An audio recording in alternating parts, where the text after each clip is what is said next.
Astro science channel வாயிலாக உலகெங்கும் வாழ்ந்து கொண்டிருக்கும் சகோதர சகோதரிகளுக்கு அன்பார்ந்த வணக்கங்கள் மற்றும் வாழ்த்துக்கள். இன்றைய பதிவு மாசி மாத ராசி பலன்கள். இந்த மாசி மாதம் கிரக நிலை எப்படி இருக்குன்னு பார்க்கும் பொழுது சனி பகவான் மீனத்திலும், ராகு பகவான் கும்பத்திலும், கேது பகவான் சிம்மத்தில் இருக்காங்க. இதில் எந்த மாறுதல் இல்லை. ஆனால் குரு பகவான் மட்டும் இந்த மாசி மாதம் வக்ர நிலையிலிருந்து நிவர்த்தி அடைகிறது. எப்போ சார் நிவர்த்தி அடைகிறது? மாசி மாதம் 27, அதாவது 11/3/2026 அன்று குரு பகவான் வக்ர நிவர்த்தி. இந்த மாசி மாதம் பார்த்தீங்கன்னா 5 கிரகங்கள், அதாவது காலச்சக்கரத்தினுடைய 11வது வீடான கும்ப மனையில் 5 கிரகங்கள் இணைய போகுது.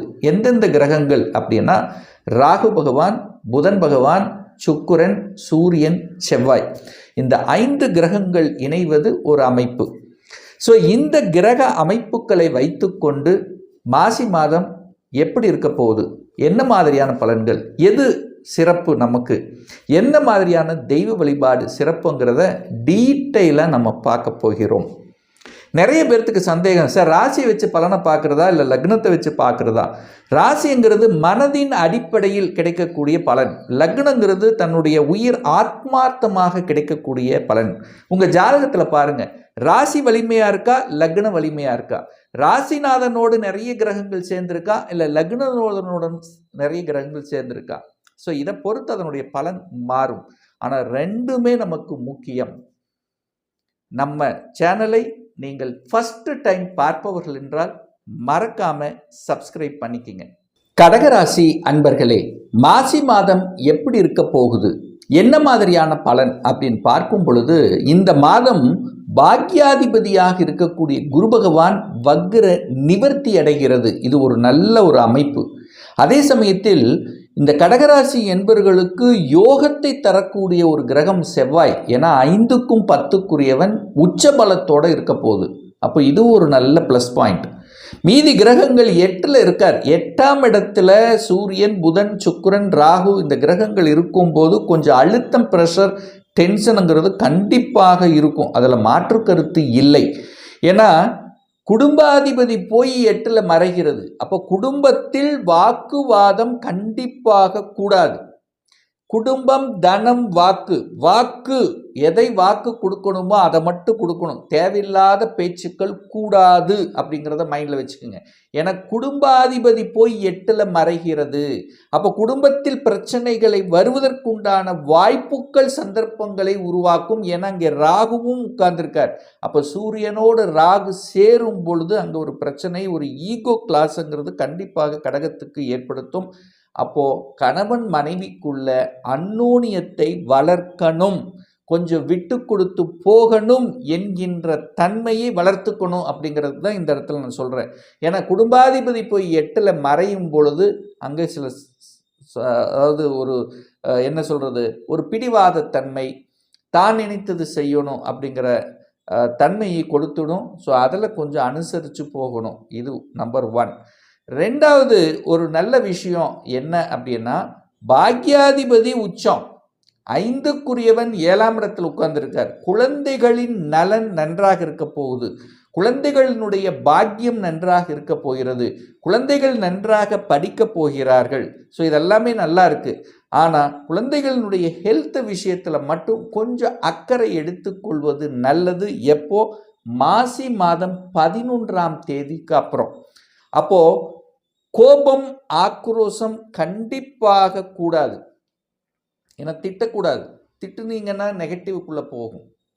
அப்போது எந்த அளவுக்கு அன்பை கொடுக்கிறீர்களோ அந்த அளவுக்கு நல்லது என்பதை நீங்கள் குழந்தை சார்ந்த விஷயத்தில் புரிஞ்சுக்கணும். இது அடுத்து பணத்தை கொடுக்கக்கூடிய கிரகம் 8ல் போய் உட்கார்ந்துருக்கார். அப்போது முன்பின் தெரியாதவர்கள் பணத்தை கையாளுகின்ற விஷயத்தில் கடகராசி என்பவர்கள் எச்சரிக்கையோடு இருக்கணும் அப்படிங்கிறத மைண்டில் வச்சுக்கோங்க. ஏன் இதை சொல்கிறேன் அப்படின்னா, 2ஆம் அதிபதி தனத்தை கொடுக்கக்கூடிய அந்த சூரியன் போய் 8ல் மறைஞ்சிருக்க போகிறார் இந்த மாசி மாதம் முழுவதும். அதே சமயத்தில் குரு பகவான் போய் 12ல் அமர்ந்திருக்கு. அப்போது 12ல் இருந்த குரு அந்த சூரியனை பார்க்குது. அப்போ என்ன அர்த்தம்னா, பணத்தை கையாளுகின்ற விஷயத்துல மட்டும் கவனமாக இருக்கணும். திடீர் அதிர்ஷ்ட வாய்ப்புகள் உண்டா பணம் சம்பாதிப்பதற்கு அப்படின்னா கண்டிப்பாக லக்கு உண்டு. ஏன்னா 12ஆம் இடத்தில் இருக்கக்கூடிய குரு பகவான் 8ஆம் இடத்தை பார்க்கிறார். 12க்குரியவனான புதன் பகவான் 8ஆம் இடத்துல உட்கார்ந்துருக்கு. அப்போ 8ஆம் இடம் என்பது ஒரு வலி, வேதனை, துக்கம், துயரம், அசிங்கம், அவமானத்தை தரக்கூடிய இடம் என்று சொன்னாலும் அங்கத திடீர் அதிர்ஷ்டமும் புதைந்திருக்கிறது. அப்ப திடீர் அதிர்ஷ்டம் வருவதற்குண்டான வாய்ப்புகள் இருக்கா இந்த கடகராசி என்பவர்களுக்குன்னா நிச்சயமாக உண்டுன்னு தான் சொல்லுவேன். ஸோ என்ன மாதிரியான அதிர்ஷ்டங்கள் கிடைக்கும்? கொடுத்த பணம் ஒரு சிலருக்கு திடீர்னு ரிட்டர்ன் ஆகி வரும். மறைந்துள்ள பணம் கிடைப்பதற்குண்டான வாய்ப்பு. இன்சூரன்ஸ் எப்போவோ போட்டிருப்பீங்க, திடீர்னு உங்களுக்கு அந்த இன்சூரன்ஸ் தொகை வருவதற்கான வாய்ப்புகள் உண்டு. பிரச்சனைக்குரிய இடத்திலிருந்து சொல்யூஷன் கிடைக்கும். ரொம்ப நாள் ஒரு வலின்ட்டு இருந்த விஷயத்துக்கு நிவாரணம் கிடைக்கக்கூடிய அமைப்புகளை உண்டாக்கும். ரொம்ப நாள் பிரச்சனைக்குரியதாக ஒரு வழக்கில் இருக்கின்றீர்கள் என்றால் திடீரென்று அந்த வழக்கிலிருந்து விடுதலை கிடைக்கக்கூடிய வாய்ப்புகள் சந்தர்ப்பங்களும் உண்டு சொல்லுவேன். ஒரு இடம் நிலத்தில் பிரச்சனை இருக்குன்னா அந்த இடத்தின் நிலத்தை சுமூகமாக ஏதாவது ஒரு வகையில் பேசி தீர்வு காணக்கூடிய சந்தர்ப்ப சூழ்நிலைகளையும் நிச்சயமாக உருவாக்கும். ஸோ அதில் மாற்று கருத்து இல்லை. வேலை கிடைக்கலன்னா வேலை திடீரென்று வேலை கிடைப்பதற்கான வாய்ப்புகள் சந்தர்ப்பங்களையும் இந்த காலகட்டம் உருவாக்கும். ஒரு சிலருக்கு திடீர் ப்ரமோஷன் கிடைக்கக்கூடிய வாய்ப்புகள் சந்தர்ப்பங்கள் உண்டு. என சூரியன் 2ஆம் இடத்தை பார்க்கிறார், தன் வீட்டை தானே பார்க்கிறார். அப்போ ஒரு வலியை கொடுத்து கொண்டு ரொம்ப நாள் ப்ரமோஷன் கிடைக்கல என்று வலியோடு டிராவல் பண்ணி கொண்டு இருக்கக்கூடிய கடகத்துக்கு இப்போ திடீர் அதிர்ஷ்டமாக ப்ரமோஷன் கொடுத்துரும். ப்ரமோஷன் கொடுத்தாலும் அங்கே என்ன ஆகும்? வேலை பளு அதிகமாக இருக்கும். அந்த பளு அப்படிங்கிறது நிச்சயமாக உண்டு அப்படிங்கிறத மைண்டில் வச்சுக்கோங்க. உள்ளுணர்வு, உங்கள் உள் உணர்வு என்ன சொல்லுதோ அதன்படி நடந்து கொள்வது கடகத்துக்கு சிறப்பு. சார், வெளிநாட்டு சம்பந்தப்பட்ட வாய்ப்புகள் எப்படி இருக்கும் இந்த கடகத்துக்கு அப்படின்னா, பொதுவாகவே கடகராசி என்பவர்கள் கடல் கடந்து செல்லக்கூடிய அமைப்புங்கிறது இயல்பாகவே உங்கள் மனசில் ஓடிட்டு இருக்கும். அதாவது சொந்த ஊரை விட்டு வெளியே போகணும், வெளிநாட்டில் போய் வேலை பார்க்கணுங்கிற அந்த தன்மை இயல்பாகவே இருக்கும். ஸோ இப்போ பார்த்தீங்கன்னா குரு வக்ரமாக இருக்கார் 12. இப்போ வக்ர நிவர்த்தி அடைகிறது. 12ஆம் இடம் மேம்பட போகிறது. அங்கிருந்து நேர 8ஆம் இடத்தை பார்க்குது. அப்போ என்ன அர்த்தம்னா, சொந்த ஊரை விட்டு வெளியே நகரக்கூடிய, உங்கள் ஊரை விட்டு வெளியே தொழில் செய்யக்கூடிய அமைப்பு அல்லது வேலை பார்க்கக்கூடிய அமைப்பு அல்லது அந்நிய மதத்தினரோட பழகக்கூடிய வாய்ப்புகள் சந்தர்ப்பங்கள், வெளிநாட்டு வேலையில் இருக்கக்கூடிய தன்மை அல்லது நீங்கள் இங்கேயே இருந்தாலும் வெளிநாட்டு தொடர்புள்ள கம்பெனி எம்என்சி கம்பெனியில் வேலை பார்க்கக்கூடிய அமைப்பு, ஒரு சிலர் விசா கிடைக்கக்கூடிய அமைப்பு, வெளிநாட்டில் வேலை வாங்கக்கூடிய அமைப்புகளும் அல்லது வெளிநாட்டில் இருக்கின்றவர்கள் அங்கேயே பிஆர் வாங்கி செட்டில் ஆகக்கூடிய வாய்ப்புகள் திடீர் அதிர்ஷ்டமாக அமையும். ஒரு விஷயத்தில் மட்டும் கேர் எடுக்கணும். ஹெல்த்தில் கேர் கண்டிப்பாக இந்த கடகராசி என்பவர்கள் எடுக்கணும். ஏன்னா எல்லா கிரகங்களும் போய் 8ஆம் இடம் என்கின்ற இடத்துல போய் உட்கார்ந்துருக்கும் போது நிச்சயமாக 6க்குரியவன் 12ல் போய் இருக்கிறதுனால கண்டிப்பாக ஹெல்த்தில் அக்கறை எடுத்துக்கணும். சரியான உணவு கட்டுப்பாடு அவசியம், உடற்பயிற்சி அவசியம். அல்லது ஹெல்த்தில் ஏதாவது இருக்கிற மாதிரி ஒரு ஃபீலிங்ஸையாவது கண்டிப்பாக கடகத்துக்கு கொடுக்கும் இந்த மாசி மாதம். அப்போது ஒரு மாஸ்டர் செக்கப் பண்ணிக்கிறது இதெல்லாமே சிறப்பு அப்படிங்கிறத இந்த இடத்துல சொல்கிறேன். அதே போல் 5 கிரகங்கள் 8ல் இருக்கிற மாதிரி நெகட்டிவ் விஷயத்துக்குள்ளே மட்டும் போயிட வேண்டாம். கோபப்படுதல், ஆக்ரோஷப்படுதல், டக்குன்னு முடிவெடுக்கிறது இதெல்லாமே கூடாது. நிதான போக்கு ரொம்ப ரொம்ப அவசியம். ஏன்னா 5 கிரகங்கள் 8ல் போய் அமருது. அப்போது என்ன, அவசரப்பட்டு ஒரு முடிவை எடுக்கக்கூடாதுங்கிறத இந்த இடத்துல வலியுறுத்துகிறேன். அடுத்து 4க்குரியவன் 8ல் போய் உட்காரும்போது இந்த வித்தை காமிக்கிறது, வண்டி வாகனத்தில் வித்தை காமிக்கிறது கூடவே கூடாது. வண்டி வாகனத்துக்கு காரணகர்த்தாவாக இருக்கக்கூடிய சுக்கிரன் போய் 8ல் மறைகிறார். அப்போ இரவு நேர பயணங்களை முற்றிலுமாக தவிர்ப்பது நல்லது என்பதை கடகராசி என்பவர்கள் புரிந்து கொள்ள வேண்டும், அறிந்து கொள்ள வேண்டும். சார், ஒரு வீடு, வண்டி, வாகனங்கள் வாங்குவதற்கு, இடம் வாங்குவதற்கு நல்லா இருக்குமா? அதிர்ஷ்டம், திடீர் அதிர்ஷ்டம்னு சொல்லிட்டேன். அது போக அந்த சுக்கிரன் 4ஆம் அதிபதியாக இருக்கக்கூடிய சுக்கிரன் மாசி மாதம் 18க்கு அப்புறம் 9ஆம் இடம் என்று சொல்லக்கூடிய பாக்கியஸ்தானத்தில் போய் அமருவது சிறப்பு. அப்போ சுக்கிரன் இந்த லாபத்தில் அல்லது ஹெல்த்தில், தாயினுடைய உடல்நலம் சார்ந்த விஷயம், இது எல்லாமே இந்த மாசி 18 வரைக்கும் கொஞ்சம் கேர் எடுத்துக்கணும். அதுக்கப்புறம் ஓகே. அப்போ இடம் வாங்குவது, நிலம் வாங்குவது, இது எல்லாமே நல்லது தான். ஆனால் என்னன்னா 8ல் எல்லாமே போய் 8ல் இருக்கிறனால சில தடைகளை கொடுத்தாலும் வாங்கலாம். ஆனால் டாக்குமெண்ட் மட்டும் 100% செக் பண்ணணும். ஏன்னா 8ல் எல்லாரும் போய் உட்காந்துட்டார். டாக்குமெண்ட்டுக்கு காரகிரகமான புதன் 8ல் இருக்கார். எழுத்துக்கு காரகிரகமான புதன் போய் அங்கே 8ல் இருக்கார்.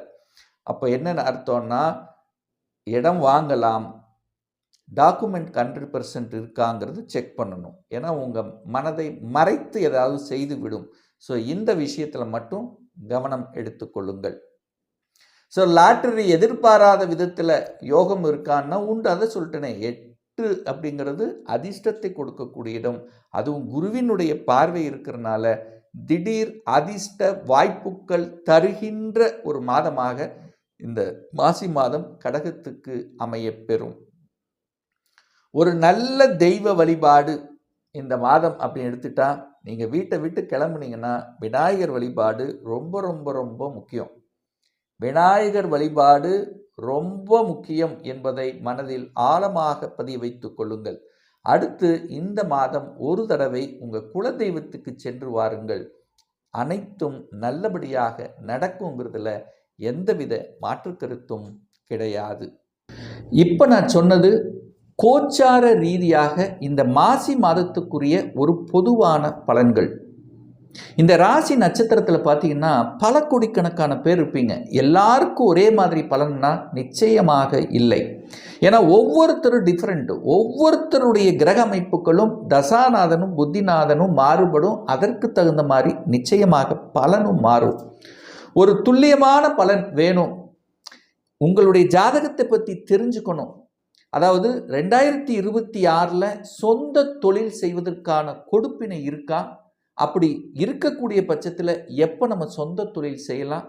திருமணம் தடைப்பட்டு கொண்டே இருக்கு, எப்போதான் சார் திருமணம் நடக்கும்? எந்த கோர்ஸ் எடுத்து படித்தா நம்மளுடைய ஃப்யூச்சர் நன்றாக இருக்கும்? எப்போ நமக்கு ப்ரமோஷன் கிடைக்கும்? எப்போ குழந்தை பாக்கியம் கிடைக்கும்? எப்போ நான் வீடு கட்டுவேன்? இது போன்ற கேள்விகளுக்கு துல்லியமான பதிலை நம்மால் கூற முடியும்.